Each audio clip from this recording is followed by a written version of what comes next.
The Abyss full lore and explanations. To understand fully what is going on with the Abyss story, first we need to know about this being. He is called the God of Darkness or Lord of Darkness, or sometimes Lord of Abyss. Now don't get confused here because he will be called by different name in different heroes' backstory. Now let's go long way back. There is a unique and supreme god, the same supreme being who gave Lunox her powers. He is the God of gods. He created the two gods, God of Darkness and God of Light. Due to their nature, they always fought with each other. The God of Darkness is also the one who influenced Alice. The God of Light is the one who cursed Alice to be a blood demon. Anyways, these two gods are responsible for a lot of story in Land of Dawn. So that's his brief information. Then here comes Obsidia's story and Abyss lore. Pre-Obsidia story happens before Lunox sealed God of Darkness powers. Obsidia was an elf.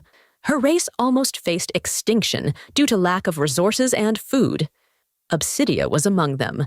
When her race faced extinction, the power of the God of Darkness came to her. A voice spoke to her. Obsidia, I shall grant you the power you desperately seek to build your kingdom. The strange power transformed Obsidia body. Every inch of her flesh transformed as a new world opened before her.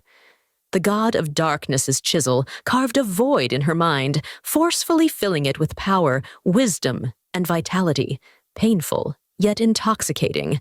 Those who oppress her, they were crushed. Obsidia used this power to unify the world underground. To those who submitted, she granted power. For those who rebelled, their bones piled high. She named her kingdom the Abyss, and she became its one true sovereign. But which she was enjoying her newfound kingdom, she had forgotten that above rulers there are gods. And power comes with a price. The God of Darkness has other plans in mind when he gave Obsidia powers. While Obsidia was intoxicating in power and living in a dream, the Abyss kingdom she created became a tool for the God of Darkness. As a business owner, yung operational excellence.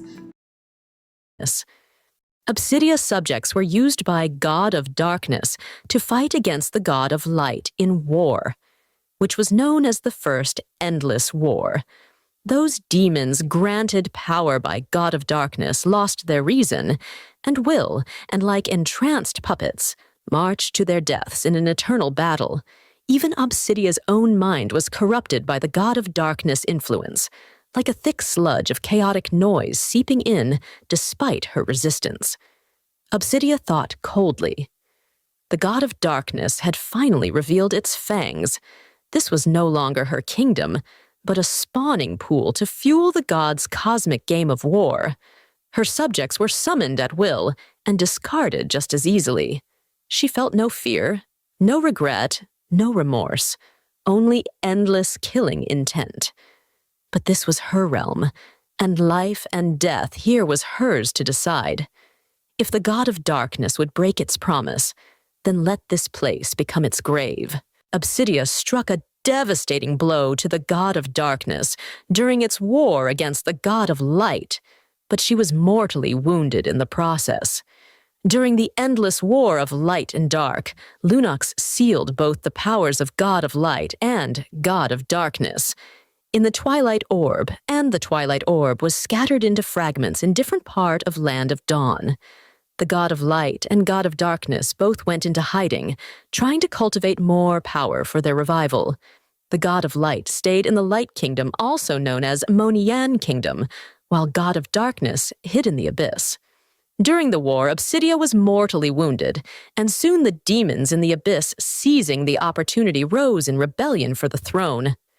Despite this betrayal, she smiled, thinking, "This is how Abyss should be. A ruthless land with no rules and order, just pure strength and never-ending conflict." The Abyss became a never-ending conflict zone between blood demons, fire demons, shadowbringers, monsters, demons. She allowed the creatures and monsters of the Abyss to seize her blood, throne, and power. And she went into deep slumber. Obsidia was never expected to be awakened again. while Obsidia was asleep. There was no ruler in Abyss, just different faction existing in constant conflict. Tammuz always wanted to rule the Abyss, but the god of darkness brought Alice to serve under him. Tammuz hated Alice, and he thinks Alice was not fit to be a ruler, as she was not a pure-blooded demon. And Tammuz was appointed as chief of the Abyss, who led the Abyss to conquer all underworld. This was frustrating for Tammuz. With Obsidia gone, the god of darkness appointment, a new vessel to rule the Abyss. He is known as the Lord of Abyss. Poor Tammuz, he did not get the throne again. The Lord of Abyss was shit, so the Styx clan started a rebellion, but of course the Styx's clan was crushed easily by the Lord of Abyss. They were branded as traitors and was forever made to serve the Abyss. Hellcurt was the offspring of this clan of traitors. The Styx's clan became the personal dogs for Lord of Abyss. Hellcurt became the Lord of Abyss personal servant. When Hellcurt was told to slay his own kind, he didn't hesitate. Hellcurt's instinct was only to survive. For a long time, the Lord of Abyss ruled the Abyss with his corrupted blood. The Abyss was further being corrupted. This feels same like Obsidia was corrupted by God of Darkness power. Tammuz left with no choice, led the demons of the Abyss, and turned against the Lord of the Abyss. Tammuz with his army led to Lord of Abyss Palace, crushing everyone on their way. Hellcurt stood as the last line of defense. Amidst the chaos, Hellcurt instinct was only to survive. Even though he was born a traitor, he had the right to live. At that very moment, Hellcurt turned around and came face to face with the Lord of Abyss. With all his might, he slashed the Lord of Abyss, freeing himself from the shackles of the blood curse. He slayed and betrayed the Lord of Abyss just like his ancestors did. He was born a traitor, and he had always been a traitor. But now Hellcurt was free. Hellcurt now roams the Abyss, freely hunting anything and anyone. With now the ruler of Abyss gone, Tammuz thought he could be the ruler. I feel like the god of darkness just hates appointing Tammuz as the ruler of Abyss. Just a reminder, the god of darkness is still weak.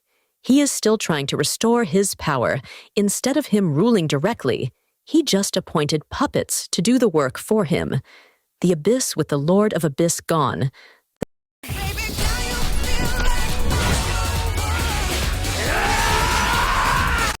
The Abyss with the Lord of Abyss gone. The battle for the ruler of the throne continues. But the god of darkness has chosen Selena, a dark elf, to represent his will and voice. Initially, Selena was meant to be a food, a sacrifice for him, but the god of darkness chose her, making Selena to rule over the Abyss. Seeing this, even Alice Bloodmagic began to feel unnerved upon seeing this young dark elf girl, not only because the Abyss had chosen her, but also because Alice could sense the terrible power lying within this seemingly cute and mischievous youngster. As for Tammuz, he's upset again that Selena, who was not a pure-blooded demon, was chosen. Then many things happened. Alice kidnapped and raised Diroth. Tammuz trains Diroth. Diroth invade Moniyan Empire, but ends in failure. Alice recruited Terizla and invaded Necrokeep, but failed. Alice attacks the Crow people. Well, Alice has a lot of adventures. That's for another story. The Abyss is never a peaceful place. Monsters lurking everywhere. Survival is the only concern here. While all these chaos happening, in the deepest part of Abyss, a strange light flickers, awakening a powerful being, Obsidia, who had been sleeping for thousands of years, encounters her past self, who was corrupted by the god of darkness in her dream.